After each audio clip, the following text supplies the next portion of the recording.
Hello everyone, welcome to another episode of Becoming Non-Anonymous. I'm Dr. Lynn and this is episode 11, Roadshow Edition. And I'm going to show you how to turn your addiction into a recovery superpower, one power tip at a time. Today's episode is called The Second Half. Whatever happened to the second half of the Serenity prayer? We're going to talk about that in part 2. But in part 1, it's always about the doing. And I'm at Lake George. Look at this. And I don't know if you can see those clouds behind me. So I'm going to show you in part 1 today the cloud series from Tai Chi. All right. And then we'll get to part 2 and I'm going to show you and talk to you about the second half of the Serenity prayer. A lot of good stuff in there. So let me back up. So again, this is called the cloud series. So we're going to start with the first one's called Piercing the Clouds. So almost like your prayer hands in yoga, you'll bring them here to the center and you're going to bend your knees and pierce the clouds and bring the elbows back. So it's almost like you're flying up in the clouds and piercing through them. Pierce the clouds and elbows back. Pierce the clouds, elbows back. Let's pair the breath. Inhale through the nose. Exhale through the mouth. Inhale, exhale. Beautiful chest opener here, also strengthening that upper back. All right, the second one is called Floating Clouds. So I'm going to do a little wide V stance. I'm standing on some rocks here on the edge, so I got to do it a little different. So your hands are the clouds. So this is floating clouds. So bring your hands about shoulder height. And then you're going to sweep down and the clouds float across. And again, these are all my rendition, my movements. I love the idea of fluffy clouds floating across. Let's pair the breath. Inhale. Exhale. One more this way. Exhale. Now we're going to go the other way. Do you have to wiggle your fingers? No, it can be just a smooth, right? I tend to go really fast, so let's slow it down. And come across, pairing the breath.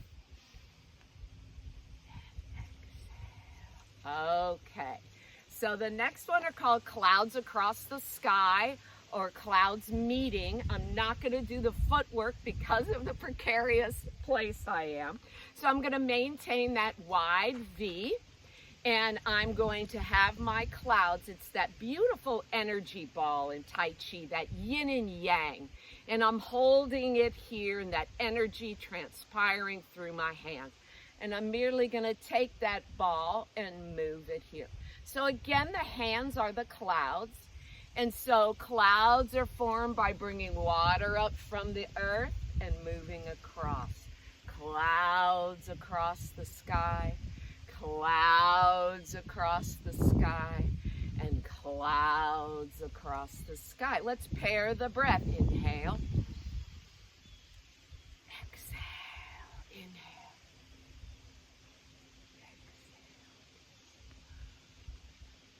Now this is called cumulus clouds. I like to over-exaggerate this.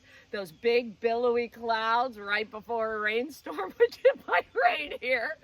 And then when you make fists, that is the thunderstorm. All right, let's put those together in a flow. So whenever I teach Tai Chi, I like to package some movements together. So this is called the Cloud Series. Here we go. And then we'll bow at the end as a sign of honor if you're new. 4 fingers are friendship. The thumb here is trust and the fist is service. And I love how when you put it together, it kind of makes a triangle like in recovery, right? That 12-step triangle. And we'll bow at the end in service to our trusting friends. All right, let me back up here. And we'll do the cloud series. And I'll go through it twice. All right? Pierce the cloud. Pierce the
All right, now I'm going to show it to you with just 2 of each. And usually in Tai Chi, you do even numbers, yin and yang, to create that balance.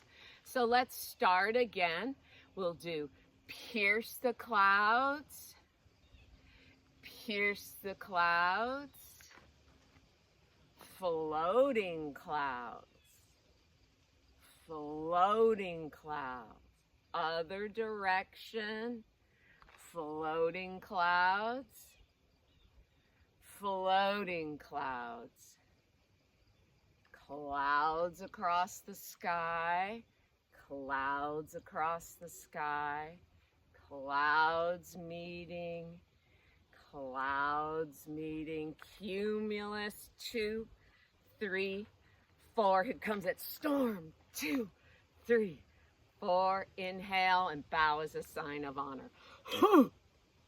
All right, I'm going to come a little forward and just talk to you about the second half of the Serenity prayer. So I think most of us are familiar with the first half, and it's God, grant me the serenity to accept the things I cannot change, the courage to change the things I can, and the wisdom to know the difference.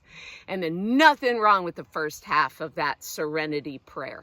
And I think a lot of us need kind of a mantra, something rote, something we can say that's self-soothing, that's about memorization, calming, tradition, foundation, right? It gives us all of that and that reminder.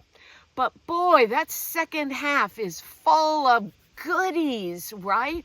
So let me say the second half and then I'll kind of break it down for us. So the second half I have to think for a minute.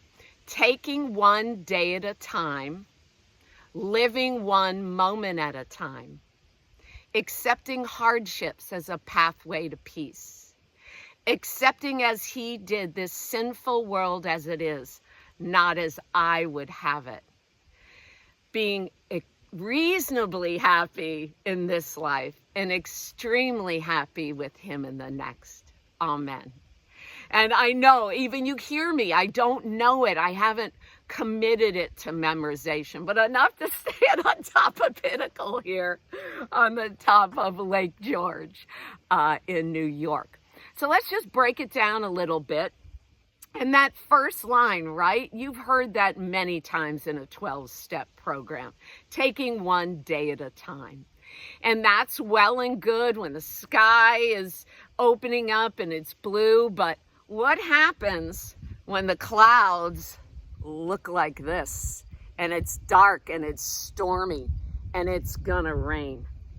That's to me where that second part of that saying, instead of taking one day at a time, what about one moment at a time? And I used to call those holy moments. If I can just get through this moment, and I had to piece together moments and try to make them as holy as possible so that I could patch them together and get through. So just that idea of one day at a time being broken down into one moment at a time, right? And that can fluctuate just like the clouds and shift and change based on the weather in your life, right? The storms in your life. And this next line just has meant so much to me and just makes sense. Accepting hardship as a pathway to peace.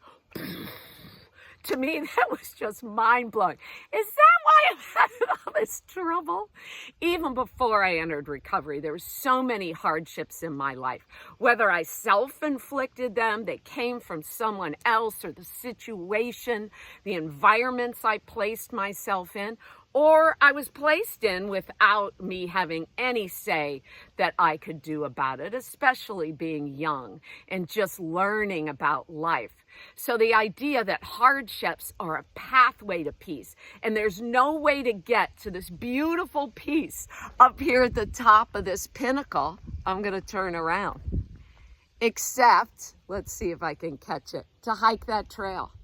There is a trail that led here to the top. And at points, it was pretty gosh darn steep. So what do? You got to accept that hardship, right? Climb that mountain, climb that trail, steady as she goes. There's no way to get to the peace at the top if you're not willing to go through the hardship. And the big key, guys, is you don't have to do it alone. I almost didn't hike this trail by myself today, but there was a group that took off before me and a wonderful couple that came after. It made me feel more prepared, right, for the hardship of the trail. But in recovery, you can't do these hard pieces alone. Who is it in your life, your companion, that can go with you? One of the things I also learned about the clouds, and I learned this kind of in meditation as part of my Tai Chi training, is that when you have a hardship, it's not just one thing that happens and it stops and there's peace at the end. Hardship kind of floats, right? And moves at its own pace. So if you're having a hardship, one of the things, look up and maybe attach that hardship or that thought to a cloud and know that it needs momentum and it needs to move. Do you need wind behind you to make that movement through that hardship so you can get to the peace? And guess what's on the other side of peace? More hardship, right? All right, so let's move on. And the next part is, accepting this sinful world as it is, not as he would have it. And the he to me is the God of my understanding, right? How he envisioned this world and wants this world, that beautiful peace and serenity that we all crave. The idea that we have to accept the choices we make. And I'm going to own up to some really bad choices. Almost every bad choice I made was under the influence of alcohol or drugs. No ifs, ands, or buts about it. They were not good choices. So, we have to, accept this sinful world as it is. We're going to always be in the circle of, how do you live sober in this drinking world and be around people that use? A lot of times you just can't. You can't be around those people anymore. You need new people in recovery, your fellowship, who walks this walk with you, right? So again, the choices we make, the environments, you see me, nature is so important to me in my recovery. And I think before, I just always looked down. I never looked up, right? And knew that the clouds and the movement and the storms and the beautiful blue skies all had a lot to do with my mood and how I was feeling. And then let's see, at the end of the prayer, as it is, about being happy. There it is. You can see I still don't know it. And here I am telling you how important it is, so that we can be reasonably happy. And one thing I've always thought about, reasonably happy in this life and extremely happy with him in the next. Let's talk about reasonable happiness. First of all, I think happiness is a moving target. To me, happiness makes me think I'm getting it from somewhere else. I need to be happy. I used to drink. I thought that was happiness. Fun and happiness. I'm never going to have fun at a party or wedding or Super Bowl or whatever it was, camping, whatever I was doing that didn't have to do with alcohol. And again, that moving target. Where is happiness? Because I'm looking for it out here. Right? Well, what happens if happiness turns to joy? And the joy comes from these experiences. What do you take from it? What emanates from inside of you? And I know hiking and swimming and water and environments and Tai Chi and yoga and rhythm and drumming all are part that make my cells all percolate with joy, right? The camping, the traveling, what brings you joy? So maybe this reasonable happiness is an unrealistic expectation, or the expectation for me is too low. What about joy?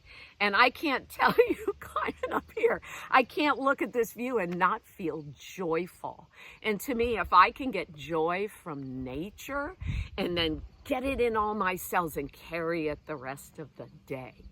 All right. And then the expectation that we're going to be extremely happy with him in the next. The him to me, again, is the God of the understanding and knowing that there's way more going on than just right here, right now. You can't look around and be out in this world. And, I just ran into this couple, and it was a judge from Pennsylvania. And I told him what I was doing, and he said he started a recovery group for judges. Imagine being a judge with an addiction issue.